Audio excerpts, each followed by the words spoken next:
একটা মেয়ে বিয়ের পরে সবচেয়ে বেশি যদি কাউকে ভালোবেসে থাকে সেটি হলো তার নারী ছেঁড়া ধন, যার জন্য সে জীবনের সমস্ত কিছু করতে পারে, তার জীবনটাও পর্যন্ত কিন্তু দিয়ে দিতে পারে তার আদরের সন্তানের জন্য। হ্যালো গাইস, আসসালামু আলাইকুম। কেমন আছেন সবাই? আজকে যেহেতু আমার ছেলের বার্থডে, তাই খুব সকাল সকাল ঘুম থেকে উঠে পড়েছি।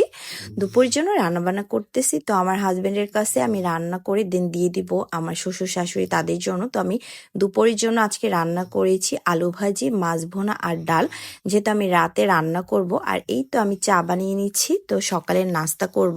নাস্তা করে দেন হলো আমি রান্না বান্নার আয়োজন শুরু করে দিয়েছি। তো এখানে হলো আমি বিরিয়ানি রান্না করার জন্য মাংসটাকে ভালো করে কষিয়ে তারপরে দিন রেডি করে রেখেছি।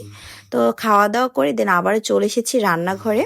তো এখন হলো আমি চালটাকে ভালো করে ভেজে নিচ্ছি। চালটা ভালো করে একটু ভেজে নিয়েছি, দেন এখন হলো আমি মাংসগুলোকে দিয়ে দিয়েছি। এবার আমি পরিমাণ মতো এখানে পানি দিয়ে দিয়েছি আর কয়েকটা কাঁচামরিচ দিয়ে দিয়েছি আর একটু গুঁড়ো দুধ দিয়ে দিয়েছি। এতে করে কিন্তু বিরিয়ানিটা একটা ফ্লেভার আসবে ভালো। তো আমি এখানে অনেক ধরনের মশলাই ব্যবহার করেছি। তো আজকে আমি আমার ছেলের জন্য স্পেশালভাবে বিরিয়ানিটা রান্না করতে চাচ্ছি। তো এই জন্য কিন্তু আমি ভালো করে ভিডিও করিনি, আমি মনোযোগ দিয়ে বিরিয়ানিটা আজকে রান্না করছি আর রান্না করতেছি। আর এরই মধ্যে আমার দুলাভাই চলে এসেছে। তো আমার ছেলে ভাইয়াকে ফোন দিয়ে বলছিল আজকে আমার বার্থডে, তুমি আসবে না? তো এই জন্য কিন্তু ভাইয়া তার কাজ শেষ করে দেন আমাদের বাসায় চলে এসেছে। আর আমার বিরিয়ানি রান্নাও কিন্তু ডান। তো মাশাআল্লাহ, কালারটা অনেক সুন্দর হয়েছে। এবার যেহেতু আমি ঘর দুয়ার গুছাবো, তো এর জন্য রান্নাবান্না শেষ করে চলে এসেছি বেডরুমে। তো এখন হলো আমি চাদরটাকে চেঞ্জ করে নিব। তো আমি চাদরটা চেঞ্জ করে নিচ্ছি। তো এই তো আমার চাদর কিন্তু চেঞ্জ করার ডান। তো আজকে যেহেতু আমার ছেলের বার্থডে, তো এর জন্য কিন্তু ঘরটাকে ভালো করে সাজাতে হবে। দেন আমি নিচে গিয়েছিলাম, নিচে গিয়ে বেলুন সবকিছু নিয়ে আসছি যা যা সাজানোর জন্য প্রয়োজন। তো একা হাতে যেহেতু সবকিছু সামলাতে হচ্ছে, তাই একটু কষ্টও হয়ে যাচ্ছে। তবু আসলে আমার বোন ননদ ওরা হলো সবাই ঘরগুলো সাজাচ্ছিল, তা আমি আবার ওদেরকে হেল্প করছিলাম। সকালে রান্না বান্না করেছি, ঘরের সমস্ত কাজ করেছি, দেন তারপরে ছেলের জন্য আবার সবকিছু নিয়ে আসছি। তো একটা মায়ের কিন্তু সব দায়িত্ব থাকে তার সন্তানের প্রতি। বাবাদের থাকলেও বাবাদের থেকে কিন্তু তার মায়েরা সবকিছু গুরুত্ব বেশি দেয়। তো আজকে আমার ছেলের জন্য আমি একটা ডোরিমন কেক বানিয়েছিলাম, যেটা কিনা আমার ছেলে অনেক বেশি খুশি হয়েছে।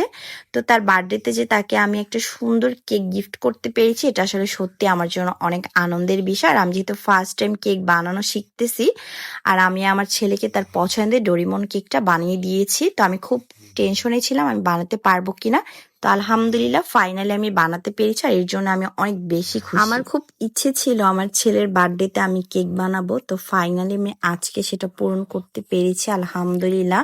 আমার ছেলে তো অনেক বেশি এক্সাইটেড, সে তো একটু পরপরই ফ্রিজ খুলে কেক দেখতো যে মা কেকটা অনেক বেশি সুন্দর হয়েছে। তো এতে কিন্তু সত্যি আমি এত বেশি খুশি হয়েছে যে আমার ছেলের ইচ্ছে পূরণ করতে পেরেছি। তো ফাইনালি আমাদের কেক কাটা ডান।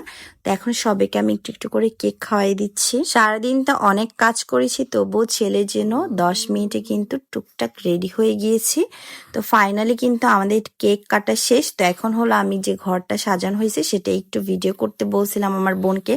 আজকে আমি কোনো ভিডিও করতে পারিনি, সব ভিডিও হলো আমার বোন আর ভাইগনা ওরা করে দিছে, কারণ এত পরিমাণ ব্যস্ত ছিলাম আজকে আমি। ছেলের বার্থডে বলে কথা, রান্না বান্না থেকে শুরু করে সবকিছু যেহেতু একা হাতে সামলিয়েছি, তাই আসলে খুব কষ্ট হয়ে গিয়েছিল। তো এই যে আমার বোন কেকগুলো পিস পিস করে কাটতেছিল, আর আমার বোন আবার ভিডিও করতেছিল, ছোট বোন। তো এই তো এখন হলো আমি আমার ভাইয়ের যে মিষ্টিগুলো আনছে সেগুলো সবকিছু প্যাকেট করতেছিলাম। আমার শ্বশুর শাশুড়ি তাদের জন্য পাঠাবো, আমার ননদ দেশে তো চলে যাবে, তো এই জন্য সবকিছু প্যাকিং করে দিচ্ছিলাম। তো আমার দোলাভাই হলো আমার ছেলেকে তার বার্থডে গিফট দিচ্ছিল, সে তাকে টাকা দিছে। তো আমার ছেলে তো অনেক খুশি, সে তার টাকা পেয়ে দৌড়ে চলে গেছে তার মানি ব্যাগে রাখার জন্য। তার একটা মানি ব্যাগ আছে, আর যে যেই টাকাই দেখ না কেন সে সবকিছু তার মানি ব্যাগে যত্ন করে রেখে দেয়। সে এটা দিয়ে নাকি গাড়ি কিনবে, আমাকে শপিং করাই দিবে। তো অনেক চিন্তা ভাবনা আমার ছেলে। এবার হলো আমরা সবাই মিলে একসাথে খেতে বসে পড়েছি। তো আমার ননদকে বিদায় দিয়ে দিয়েছি যেহেতু অনেকটা রাত হয়ে গিয়েছে। তো ওকে সবকিছু প্যাকেটিং করে দিয়েছি, তো বাসায় চলে গিয়েছে। দেন এখন হলো আমরা সবাই মিলে একসাথে খেতে বসে পড়েছি, আমার ভাইয়া, আমার হাজবেন্ড, তো আমার ভাইগনারা, তো সবাই মিলে আমরা খেতে বসে পড়েছি। তো আমার ছেলেকে বলছিলাম যে তোমাকে খাবার খাওয়াই দিই, তো সে কোনোভাবে রাজি হচ্ছিল না। সে তার যে গিফট পেয়েছে, তার চাচু তাকে একটা গাড়ি গিফট করেছে, তো সে সেটা আনবক্সিং করবে। তো কোনো মতে তাকে রাজি করিয়েছি তাকে খাবার খাওয়ানোর জন্য। তবে সে বলছে সে আগে আনবক্সিং করবে তার গাড়িটা। তো এই যে সে তার গাড়িটাকে আনবক্সিং করেছে, দেন তারপরেই কিন্তু সে খাবার খেয়েছে। তো এবার হলো আমি আমার ছেলেকে বিরিয়ানি খাওয়াই দিচ্ছি। তো তার যেহেতু বিরিয়ানি অনেক পছন্দের, তো এই জন্য হলো তাকে আমি আগে বিরিয়ানি খাওয়াই দিচ্ছি, তো তারপর হলো আমি খাবো। তো সে তার গাড়িটা নিয়ে খেলতেছিল আর বিরিয়ানি খাচ্ছিল, আর আমার দুলাভাইয়ের খাওয়া শেষ। তো তারা হলো গল্প করতেছিল আর খাবার খাচ্ছিল। তো আমার বোন আমরা সবাই মিলেই খাবার খাচ্ছিলাম।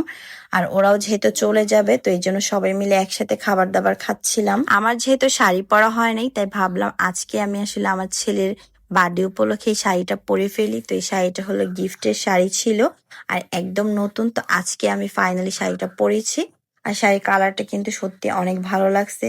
তো এই যে আমরা সবাই মিলে খাচ্ছিলাম, আমার বোন আবার একটু দুষ্টামি করছিল আর আমার ছোট বোন আমাদের সবাইকে ভিডিও করে দিচ্ছিল। আর আজকে যেহেতু ওকে দায়িত্ব দিছিলাম সবকিছু ভিডিও করার জন্য, তাই ও হলো সব ভিডিওগুলো করে দিচ্ছিল। আমার ছেলের বার্থডে বলে কথা, তো এই জন্য কিন্তু 2 দিন ধরে আমি কাজ করতেছিলাম। তো কেক বানিয়েছি, প্লাস পরের দিন হলো সমস্ত রান্না বান্না সবকিছু একা হাতে সামলিয়েছি।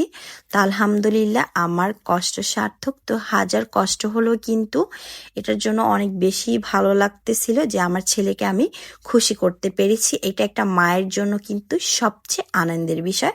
আজকের মতো ভিডিওটি এখানেই শেষ করছি। ভিডিওটি ভালো লাগলে লাইক কমেন্ট শেয়ার দিয়ে সবাই পাশে থাকবেন। সবাই ভালো থাকবেন। আল্লাহ হাফিজ। আসসালামু আলাইকুম।